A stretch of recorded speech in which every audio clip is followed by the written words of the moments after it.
pedir para os voluntários, quem pudesse, né, vir com a camiseta. Eu quero que vocês venham para cá para a gente orar pela associação. Vem cá, Carlão. Carlão é o nosso presidente.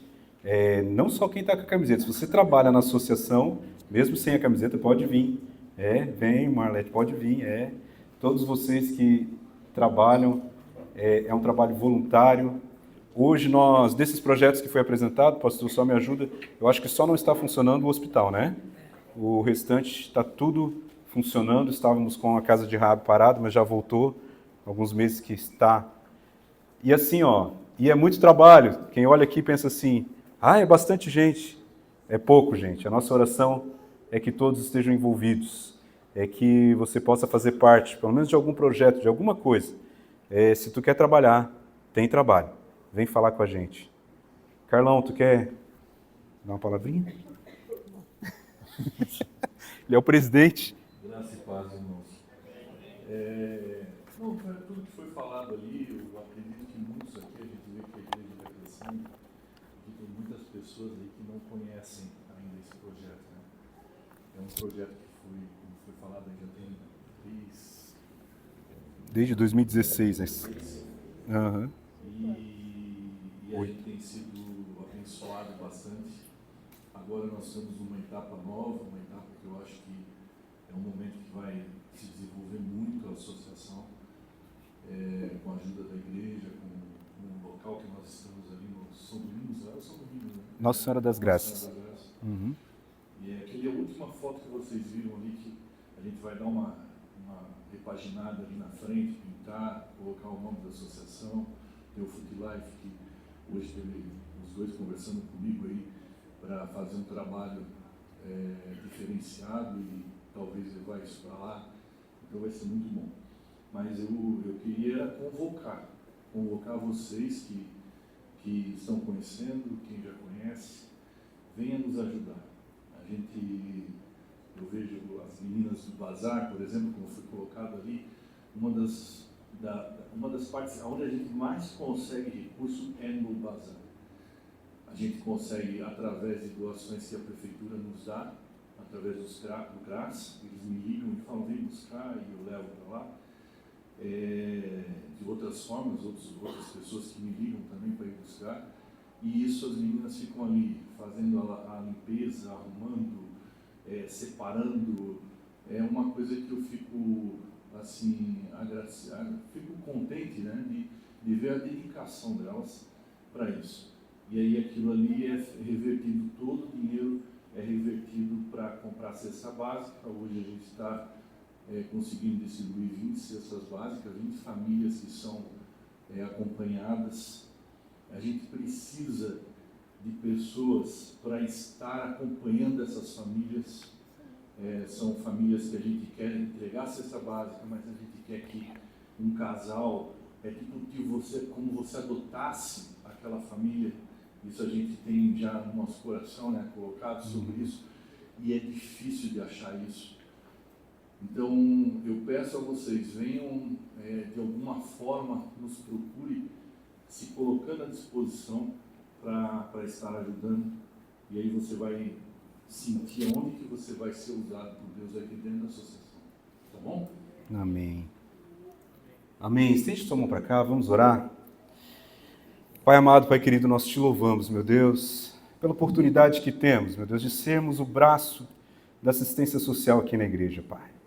Pai, quantas coisas, Senhor, já foram feitas, o Teu Evangelho sendo anunciado através do amor, através da assistência social, quanta gente necessita, meu Deus. Às vezes nós temos tudo em nossa casa, Pai, e esquecemos que muita gente não tem o que comer, muita gente está na rua, muita gente precisa, meu Deus, dos projetos que aqui são sustentados.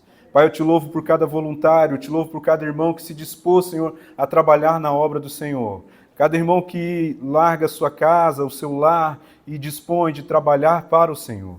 Louvado seja o teu nome, que o Senhor nos dê força, sabedoria e graça, Senhor, para que, através de todos esses projetos, o nome do Senhor seja exaltado, o nome do Senhor seja glorificado, em nome de Jesus, Pai. Abençoa cada um, Senhor, nos abençoa como igreja, que possamos avançar, Senhor, em cada projeto, possamos avançar, Senhor, em cada obra que o Senhor colocou na nossa mão. Em nome de Jesus, eu ainda rogo, Senhor, que o Senhor mande trabalhadores para a seara. Os campos estão brancos para a colheita, mas que o Senhor possa mandar trabalhadores, Senhor, para que juntos, como igreja do Senhor, possamos, Senhor, plantar e colher no reino de Deus, em nome de Jesus. É que nós pedimos, é no nome de Jesus que nós agradecemos. Amém e amém.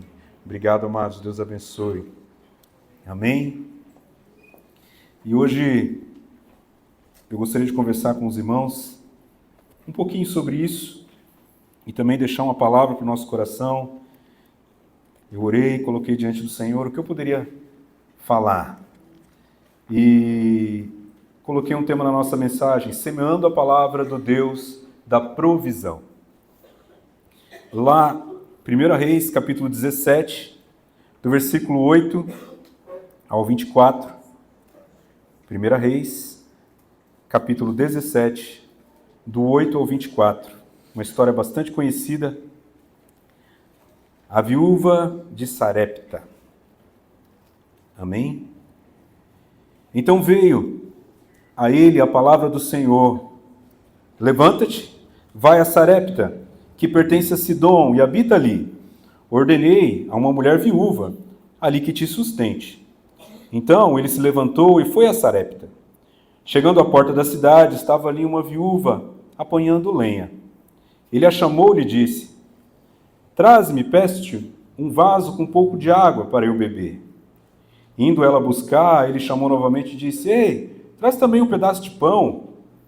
Respondeu ela: tão certo como vive o Senhor teu Deus, não tenho nem um bolo, senão somente um punhado de farinha numa panela e um pouco de azeite numa botija. E vês aqui, apanhei 2 cavacos e vou preparar para mim e para o meu filho, a fim de que comamos e morramos.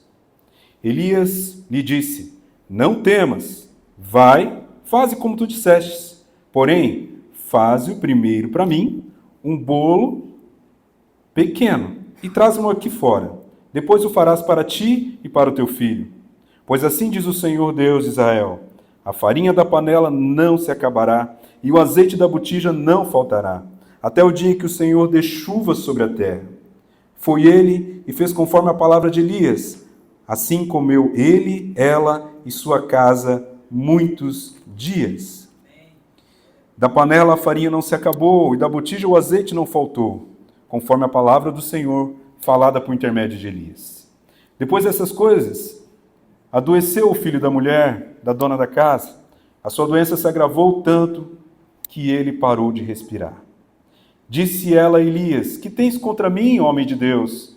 Vieste a mim para trazeres à memória a minha iniquidade e matares o meu filho?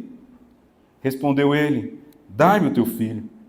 Ele o tomou do seu regaço e o levou para cima, ao quarto onde ele mesmo habitava, e o deitou em sua cama. Então clamou ao Senhor: Senhor meu Deus, também até esta viúva, com quem me hospedo, afligiste, matando-lhe o filho.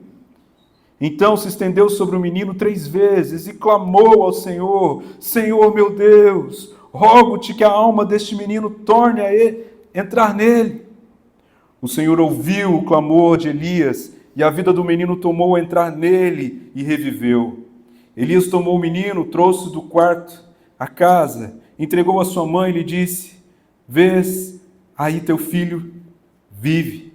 Então a mulher disse a Elias: agora sei que tu és homem de Deus e que a palavra do Senhor na tua boca é verdade. Pai amado, Pai querido, essa é a tua palavra. Obrigado pela tua palavra.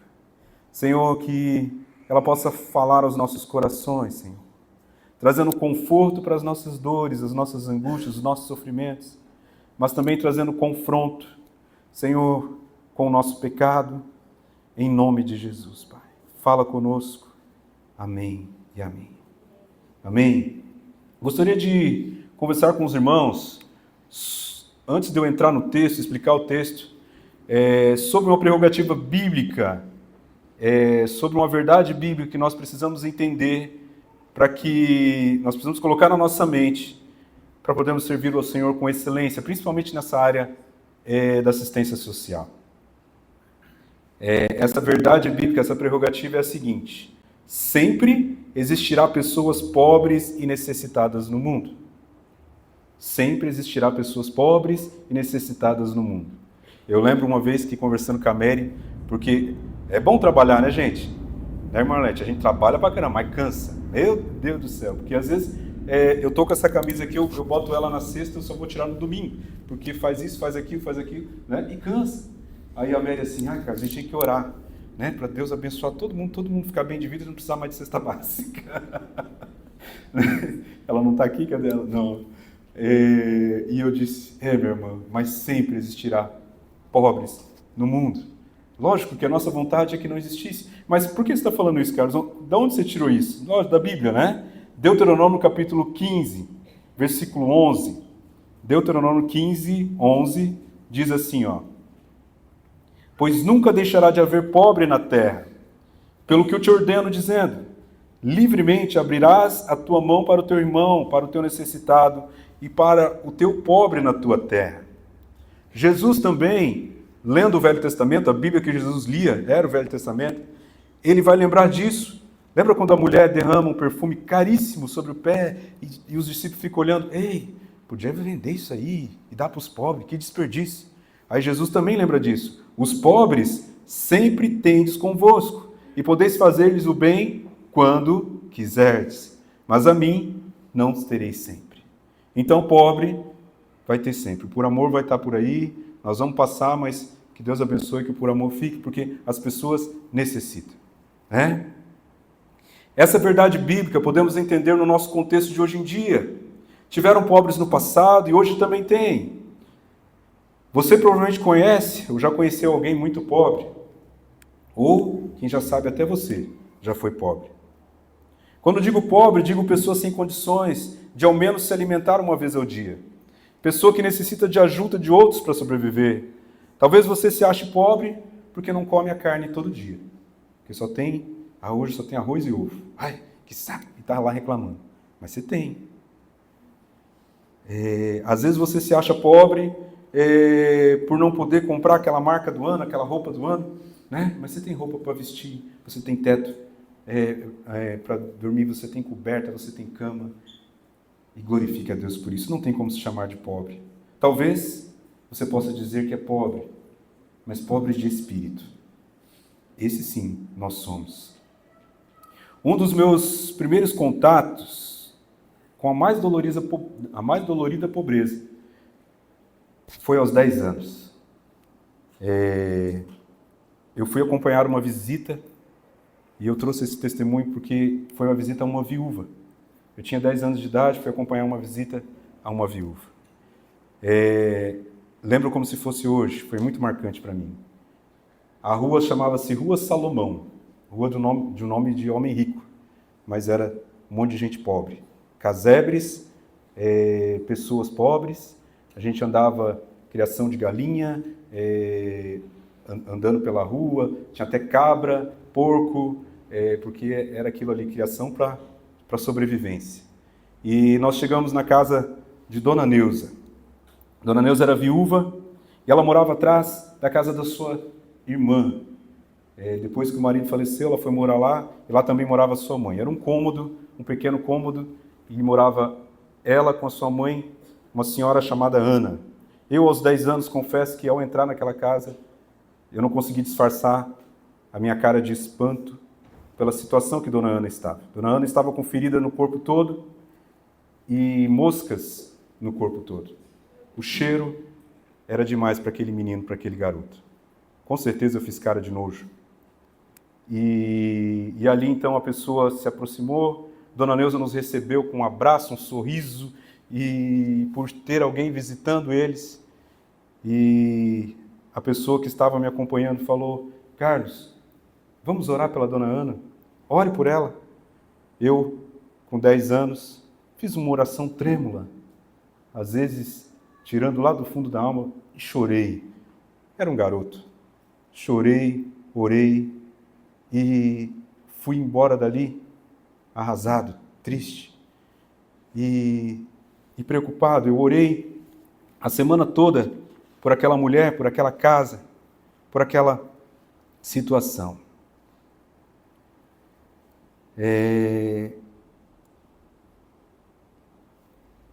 Logo depois, passou um tempo, eu fiquei sabendo que a dona Ana veio a falecer, mas eu só esqueci de um detalhe. Depois que eu terminei minha oração pela dona Ana, eu lembro que ela pegou na minha mão, cheia de mosca, e ela disse assim: Deus é bom, filho.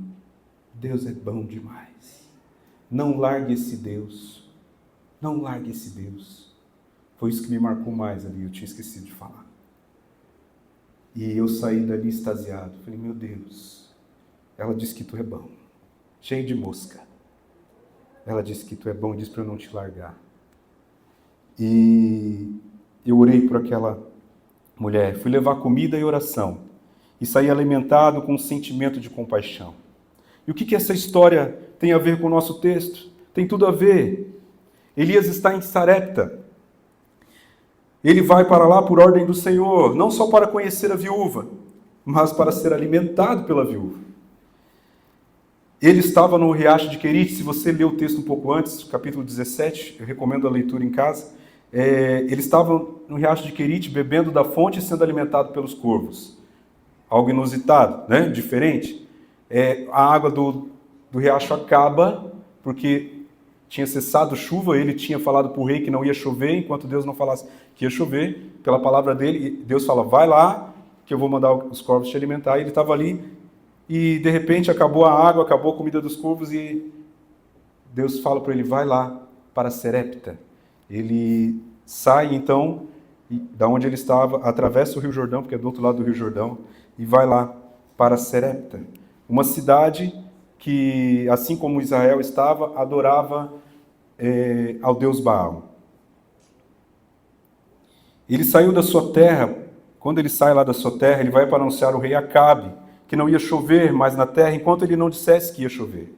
É importante frisarmos que o nosso Deus queria deixar claro quem era o rei de Israel, pois Acabe e todos os reis que o sucederam se tornaram reis pagões, adoradores de Baal. Nós conhecemos a história de Acabe, né?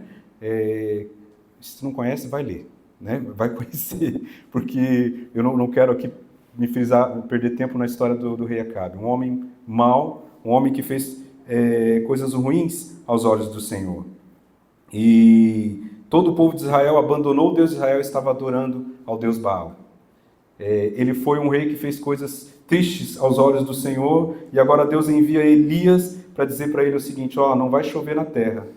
E sabe por que Deus fez isso? É como se Deus chamasse Baal para um desafio. Eu vou desafiar o Deus desse povo. Eles estão dizendo que não sou eu o Deus de Israel, eu vou desafiar. E ele manda Elias lá, né? Lá no capítulo 16, né? Acabei não passando esse texto aí para vocês, mas lá no capítulo 16 de 1 Reis, só voltando um pouquinho ali, versículo 31, fala um pouquinho o que aconteceu com esse rei. E sucedeu que, como se fora coisa leve andar nos pecados de Jeroboão, filho de Nabate, esse é seu bisavô, ainda tomou por mulher, quem? Jezabel, a filha de Etbaal, rei dos Sidônios, e foi e serviu a Baal e se encurvou diante dele. Ele se entregou totalmente, se esqueceu do Deus de Israel, né? Quando Elias chega para falar com o rei, ele declara, lá no capítulo 17, versículo 1, capítulo 17, versículo 1, ele declara assim, vive o Senhor Deus de Israel, perante cuja face estou. Elias apresenta para Acabe o verdadeiro Deus de Israel. E Deus agora chama para a briga o Deus de Baal. Será que este tal de Baal vai poder fazer chover sobre a terra? Enquanto grande parte do povo de Israel estava cego, seguindo a Baal, Elias escolheu ficar perante a face do Deus vivo. E foi por ele sustentado. Eu não posso deixar de lembrar da dona Ana dizendo, Deus é bom, filho. Deus é bom. Com o corpo coberto de feridas e moscas, acamada, pobre, sem recursos, mas rica da presença de Deus. Bem-aventurados os pobres de espírito, porque herdarão o reino dos céus. Elias escolheu ficar prostrado na face do Deus vivo. Elias preferiu viver para Deus, obedecer a Deus. Elias reconhecia a sua miséria interna e sabia que só o Senhor é Deus. Talvez a gente olhe para Elias e fale, nossa, ele é um grande profeta de Deus. Ele só de grande não tinha nada, ele tinha um Deus grande. Ele escolheu o Senhor, enquanto Israel toda se curvou para Baal, ele escolheu servir ao Senhor. E Deus o levanta como voz profética ali para curar aquela geração, para mostrar o poder de Deus. Agora, ele está em Serepta, na casa de uma mulher viúva, que não era crente como ele. Ela também tinha por Deus, tinha Baal como seu Deus, e não tinha Deus, ou não tinha Deus algum, o texto não nos fala. Mas toda a região onde ela estava de Serepta era uma região que tinha poste ídolos de Baal por todos os lados, eles adoravam, faziam suas oferendas, então provavelmente ela também o adorava. E ela deixa claro isso, que ela não tinha Deus de Israel como seu Deus, quando sauda ele, fala assim para Elias, quando ele chega lá no versículo 12, né? Ali do capítulo 17, vive o Senhor seu Deus, vive o Senhor seu Deus. O Deus era de Elias e não dela. E o texto continua, vive o Senhor teu Deus, que nem um bolo tenho, senão somente um punhado de farinha numa panela e um pouco de azeite numa botija. E vês aqui, apanhei 2 cavacos e vou preparar para mim e para o meu filho, para que comamos e morramos. Não havia esperança para aquela mulher. Mas o homem de Deus chegou. O crente chegou. O homem de Deus, o homem que acreditava em Deus chegou. Note, irmãos, que Elias também não era um homem rico. Era um homem pobre. Ele não tinha onde dormir. Ele não tinha o que comer. E ele vai lá porque Deus mandou. E se Deus mandou, eu vou. Se Deus mandou, eu vou obedecer. Irmãos, o que me chama a atenção nesse momento, nesse texto, é que quando eu disse assim, o homem de Deus chegou. A vida daquela viúva não seria mais a mesma porque o homem de Deus chegou. E muitas das vezes, eu e você, temos orgulho em dizer que somos homens e mulheres de Deus. Enchemos nossos lábios para dizer, Deus é comigo. Eu e a minha casa servimos ao Senhor. Eu sou o queridinho do papai. Eu tenho coisas maravilhosas. E não é errado falar isso, nós somos mesmo tudo isso. Mas o maior problema é que muitas das vezes, os homens e mulheres de Deus não têm chegado. Os homens e mulheres de Deus não têm chegado na casa da viúva. Os homens e mulheres de Deus não têm chegado na casa do órfão. Os homens e mulheres de Deus não têm chegado na casa do necessitado. Nós precisamos acordar, irmãos. Vimos aqui esse monte de projetos. Os projetos eles estão indo, né? A gente diz que está funcionando, mas que glória seria se a igreja abraçasse tudo e dissesse, vamos botar fogo nesses projetos. Né? Nós precisamos chegar nessas casas. Como o Carlão falou, nós atendemos 20 famílias e eles são necessitados. E todas elas são histórias tristes.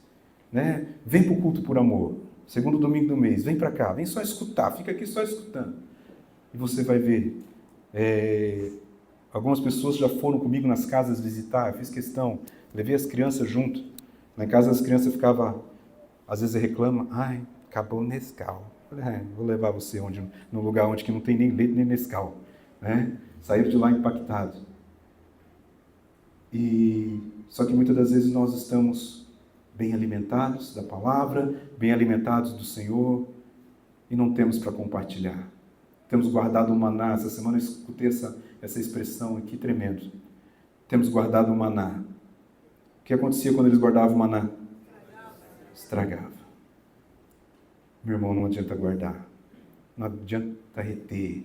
Precisamos ajudar. Não estou falando aqui só do financeiro, também. Mas da palavra que o Senhor nos entrega todo domingo, da vida que o Senhor tem nos dado, da presença maravilhosa dEle. O homem de Deus chegou na casa da viúva e mudou a história daquela mulher. Aonde nós temos chegado? Que história nós temos mudado? Que nós possamos acordar em nome de Jesus. Que o Senhor desperte a igreja. Elias escolhe ficar com o Senhor e obedecê-lo. Vá à casa da viúva. E ele foi. Ele profetiza um milagre naquela casa e ele usufrui do milagre. O azeite e a farinha se multiplicam todo dia. Preste atenção nesse detalhe. Deus não enche a despensa da mulher. É tão interessante isso. O mesmo pouquinho que tinha continuou lá. Um pouquinho de farinha, um pouquinho de azeite. Mas acontece que ele derramava, quando olhava estava cheio. Tirava e estava cheio. Né? Isso lembra também o povo de Israel, lembra? Que andou no deserto e a roupa crescia no corpo. Né? O tênis, do tamanho, a sandália lá do tamanho do pé. Deus é um Deus de provisão. Mas nem sempre vai ser de despensa cheia. Nem sempre ele quer encher a despensa. Porque o milagre não está na despensa cheia. É também, ter despensa cheia hoje é um milagre. Não está errado. É um milagre. Quem consegue ter a despensa cheia, pelo menos até o dia 20, né? Ali é uma benção. Lá em casa, né, somos 6 pessoas. E a nossa compra, a irmã Arlete que eu digo, ela vai comigo no mercado. Né? Mas é bênção ter a despensa cheia. Mas e quando a despensa não estiver cheia? Eu preciso crer que o Senhor não vai deixar faltar. Que o Senhor não vai deixar faltar. O Senhor, Ele dá a provisão para nós. E você quer ver quando você reparte ainda o pouquinho que você tem. Aquilo multiplica, aquilo multiplica, aquilo multiplica. Né? Quem já pôde viver isso, né? Só quem já viveu isso sabe. Pai, tem pouco. Às vezes eu já fiquei sem nada, porque eu sei ficar sem nada. Para dar para a pessoa porque para socorrer. Né? Porque tem gente que não consegue ficar sem nada. Né? Graças a Deus, eu tenho a Deus, a gente consegue aguentar aqui e para ajudar o outro. Né? Mas nós precisamos aprender isso. A saber que nós servimos a um Deus de provisão, a um Deus que, quando a gente obedece, tudo acontece. Elias resolveu obedecer. Ele vivia na dependência de Deus. Vai lá que a viúva vai te sustentar. Rapaz, se alguém me disser isso, vai que a viúva vai te sustentar. Meu Deus, o que vão pensar de mim? Estou roubando a da viúva. Não, jamais, Deus. Vou trabalhar, vou procurar alguma coisa. Agora você chega lá na casa da viúva que está quase morrendo e fala, ó, dá alguma coisa para comer aí. É provisão de Deus. É Deus chegando. É obediência. É obedecer. O Senhor nos convida para essa vida de obediência.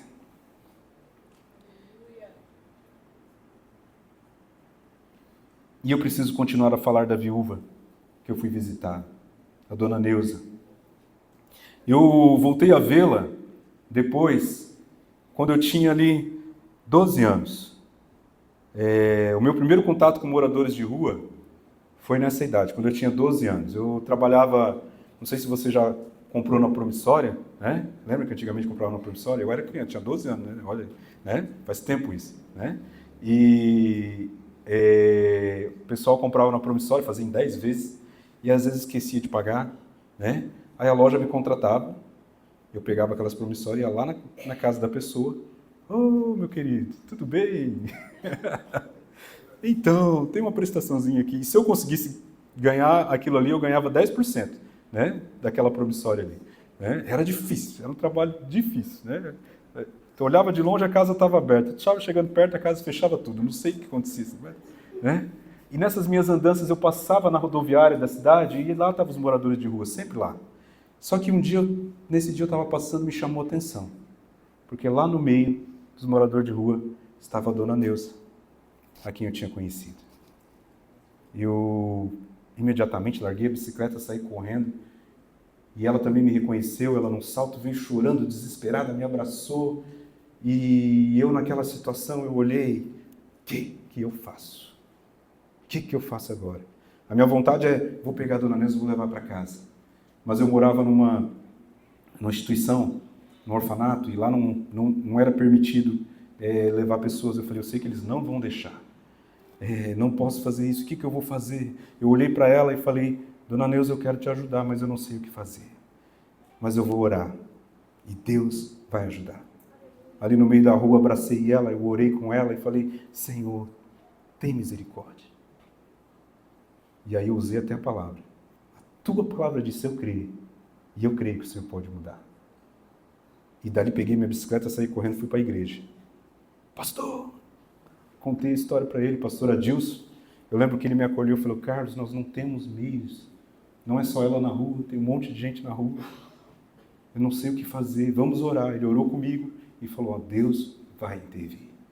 Isso era uma terça-feira, na quarta-feira tinha culto de oração na igreja. Eu cheguei na igreja, me ajoelhei, comecei a orar e clamar e chorar por aquela mulher. E isso era início do culto, de repente senta do meu lado Dona Adélia, líder da intercessão. Ela chega e fala: Carlos, a tua oração foi ouvida. Dona Neuza está lá em casa. Eu não podia, ela sabia, já conhecia a história dela, sabia da história dela. Falou: ó, Dona Neuza está lá em casa, não se preocupe, ela vai ficar lá em casa o tempo que quiser. Quem de nós vai colocar um morador de rua dentro de casa? Só alguém que escolheu o Senhor. Dona Neuza ficou lá com a Dona Adélia, foi acolhida e ia na igreja. Dona Adélia deu um banho nela, deu um trato nela e ela ficou bem aqueles dias. Uma grande mulher de oração. Dona Adélia está em Florianópolis internada, depois nós vamos orar por ela. Ela tem diabetes, teve que amputar um pé, está lá tentando, estamos orando que ela saia da UTI hoje. Mas é uma mulher que acolheu muita gente, abençoou muita gente e ora o tempo todo. É uma bênção de Deus. Aprendi muito com ela. E nós voltamos para o nosso texto. Elias estava sendo sustentado por Deus. Elias ficou morando na casa da viúva como o Senhor ordenara. Mas agora o filho da viúva fica doente e morre. A viúva, em desespero, sem ainda acreditar na provisão de Deus, mesmo vivendo um milagre, algo normal nas nossas vidas. Aquela mulher que todos os dias, presta atenção, todos os dias ela retirava o azeite e tinha mais azeite. Retirava a farinha e tinha mais farinha. Imagina você viver isso todos os dias, milagre de Deus, todo dia, todo dia, todo dia. Agora o filho dela morre. Rapaz, se eu estou vivendo esse milagre, eu ia dizer assim, Deus, só tem poder. Mas sabe o que ela faz? Ela vai reclamar com Deus. Que mulher! Quantas vezes a gente não faz isso? A gente vive o milagre do Senhor todos os dias, a gente vê o Senhor agindo nas nossas vidas, mas no problema maior que a gente tem, Deus, por que você está fazendo isso comigo? Deus, onde você está? Deus, que eu não te escuto. Essa mulher murmurou e ainda jogou para Elias, né? Lá no versículo 18, do capítulo 17, ó, se quiserem colocar ali. Então ela disse a Elias: que tenho eu contigo, homem de Deus? Veste tu a mim para trazeres à memória a minha iniquidade e matares o meu filho? Aquela mulher ainda não teve uma experiência com Jesus. Ela vivia de milagres. Meu irmão, o evangelho não é viver de milagres. O evangelho é relacionamento. O evangelho é você se relacionar com Deus, acontecendo um milagre ou não, acontecendo as coisas ou não, Deus quer se relacionar com você. A gente vai ver a história de muitos homens da Bíblia, que mesmo orando Deus não fazia, mesmo clamando Deus não fazia, mas o Senhor, eles reconheciam que Deus era Deus acima de tudo. E a gente canta, né? Se Deus fizer, Ele é Deus. Se não fizer, Ele é Deus. Ele é Deus. Mas essa mulher só conhecia o milagre, não conhecia o Deus do milagre. Que nós possamos conhecer o Deus do milagre. Que nós possamos ter intimidade com o Deus do milagre. Busque ao Senhor enquanto se pode achar, invocar enquanto está perto, em nome de Jesus. Eu fico imaginando Elias com a cara, uau, quanto rancor, que coração amargurado dessa mulher. Mas o homem de Deus está na casa, o homem de Deus está na casa da viúva. Há um homem de oração, há um homem que escolheu a Deus, há um homem naquela casa que busca a face do Senhor, diferente daquele povo que buscou a Baal. É um homem que crê no Deus vivo. Ele pega aquele menino e ele leva para o seu quarto, o lugar de intimidade, o lugar onde aquele homem já travou várias batalhas em oração, o lugar onde aquele homem se derramava na presença do Senhor, o lugar onde aquele homem ouvia a voz do Senhor. Ele leva para aquele quarto e ele não vai lá e faz como talvez hoje em dia ia se ensinar: repreende, está repreendido que isso é morte. Senhor, eu repreendo a morte. Senhor, eu quero repreender. Rapaz, não tinha demônio ali não. Ele se prostra diante do Deus vivo. Ele se prostra diante do Deus vivo e ele clama, e ele ora. Ele fala: Senhor, Senhor. Ali no versículo 21, né? Diz assim, ó, então se mediu sobre o menino 3 vezes e clamou ao Senhor e disse: Ó Senhor meu Deus, rogo-te que tome a alma deste menino a entrar nele. Rogo-te que torne a entrar a alma desse menino nele. Oração. Como o Felipe abriu aqui, talvez você leu meu esboço. Ele abriu falando isso.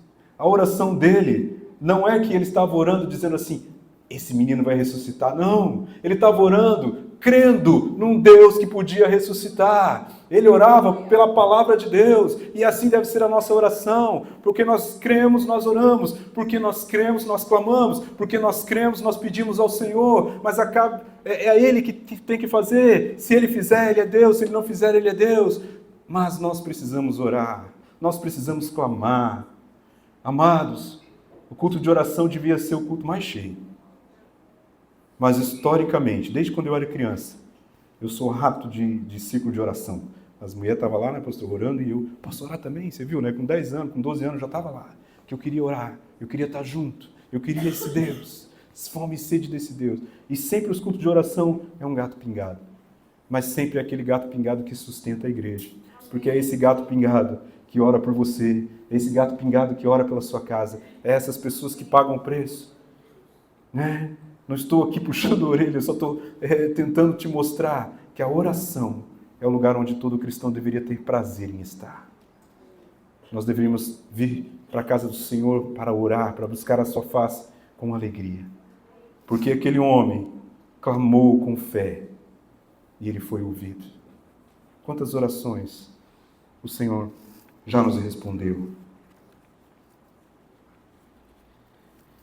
E o Senhor ouviu a voz de Elias, e a alma do menino tornou a entrar nele, e viveu. E Elias tomou o menino e trouxe do quarto à casa, e o deu à sua mãe, e disse: Elias, vês aí teu filho vive.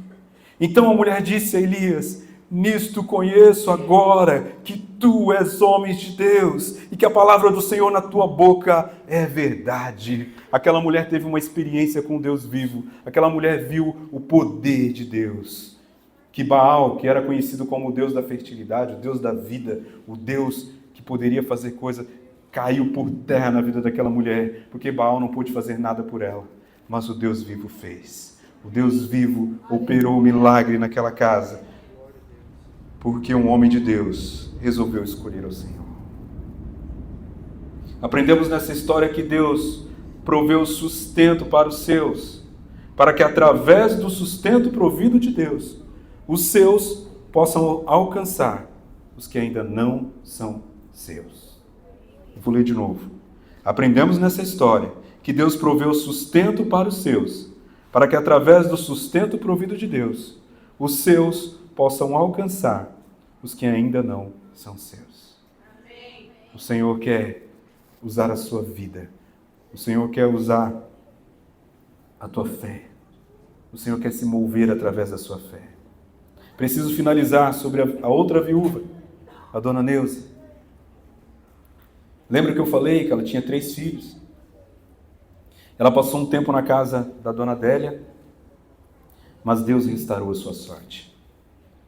Para resumir a história, sua filha mais velha, que ela não conhecia, foram atrás da filha, acharam essa filha, que soube da história, essa filha recolheu ela na sua casa.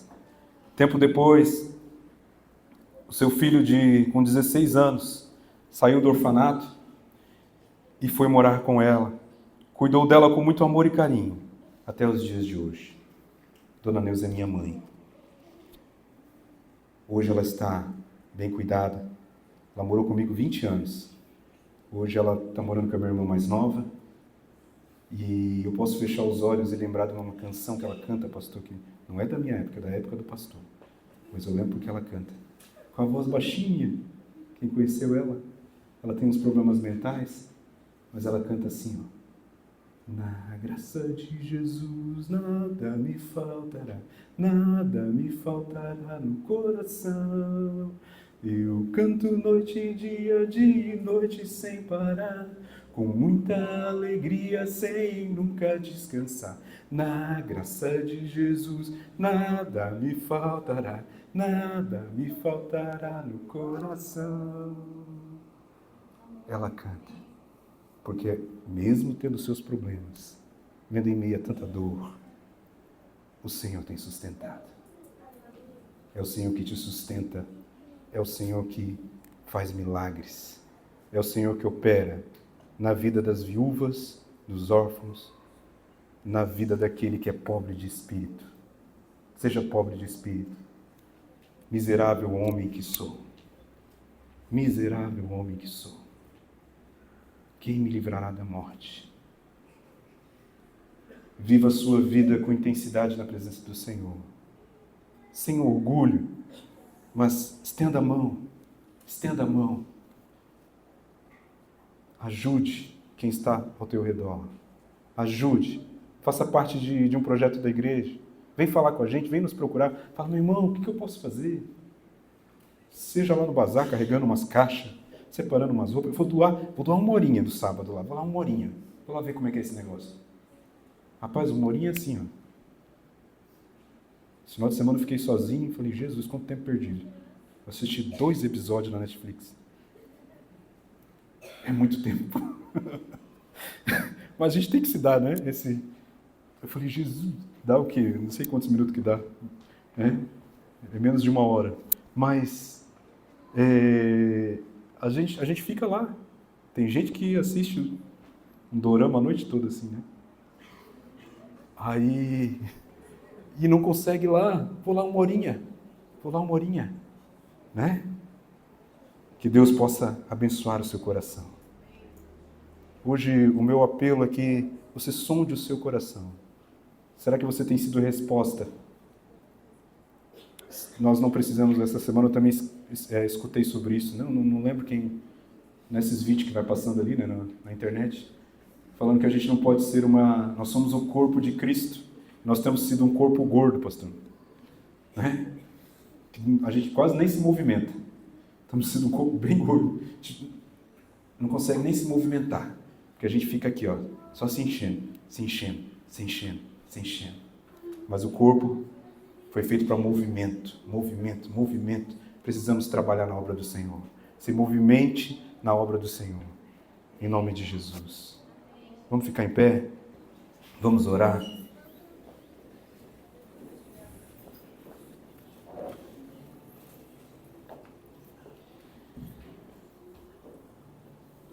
Pai de amor, Deus de graça e de misericórdia. Senhor, nós te louvamos, meu Deus, porque o Senhor nos deu a oportunidade de fazer parte da tua obra. Senhor, essa obra que os anjos almejavam, mas o Senhor nos convocou, nos comissionou para essa obra. O Senhor colocou em nós o teu Santo Espírito, Senhor, para nos trazer consolo e conforto, mas também para sermos consolo e conforto para a nossa geração. Senhor, nos ensina, meu Deus, que Tu és amor, e quem não ama não conhece a Deus. Senhor, que possamos nos levantar como homens e mulheres de Deus e ouvir a Sua voz que diz, vai à casa da viúva, vai à casa do órfão. Que possamos ir em nome de Jesus, como o Senhor mesmo ensinou, que estava nu e me vestistes, estava com fome, deste de comer, estava preso e fosse me visitar. Mas quando fizemos isso, Senhor, quando fizeste a um desses meus pequeninos, a mim o fizeste. A Tua palavra diz também que quem dá aos pobres empresta a Deus. Senhor, que nós possamos ter o nosso coração voltado para a obra do Senhor nessa terra. Que possamos gastar os nossos dias, Senhor, servindo ao Senhor e servindo ao outro. Pai, a cruz nos dá uma mensagem, porque ela tinha 2 posições, uma posição vertical, apontando para Deus, apontando para o céu, mas ela tinha um madeiro cortado no meio, na posição horizontal, e o Senhor morreu ali com os braços abertos, e o Senhor nos diz, eu sou um Deus de relacionamento, eu sou Jesus, o Emanuel, o Deus conosco. Senhor, que possamos compartilhar esse Deus aonde nós estivermos, compartilharmos esse Deus com todas as pessoas que estão ao nosso redor. Pai, se há aqui em nosso meio alguém que necessita de um milagre, que o nosso Deus que está neste lugar possa, Senhor, alcançar essas vidas com um milagre, que tanto almeja. Senhor, temos em nosso meio pessoas que enfrentam doenças. Temos em nosso meio, Senhor, pessoas que estão lutando, Senhor. Pai amado, eu quero, Senhor, me colocar como Elias, Pai. Como servo do Senhor, e eu quero clamar ao Senhor. Oh, Espírito Santo de Deus, entra com providência, entra com cura, entra com restauração. Pai amado, abençoa os casamentos, abençoa os relacionamentos familiares, abençoa, Senhor, as necessidades do Teu povo, Senhor, aqui nessa casa. Nos alcança com o Teu poder, assim como aquela viúva foi agraciada pelo Teu poder, que o Teu poder possa abraçar o Senhor nessa noite, em nome de Jesus. Sê conosco, Senhor, sê conosco, Pai, porque sem o Senhor nada somos. Nós escolhemos o Senhor, assim como Elias escolheu o Senhor, nós escolhemos a Ti, em nome de Jesus, em nome de Jesus, em nome de Jesus.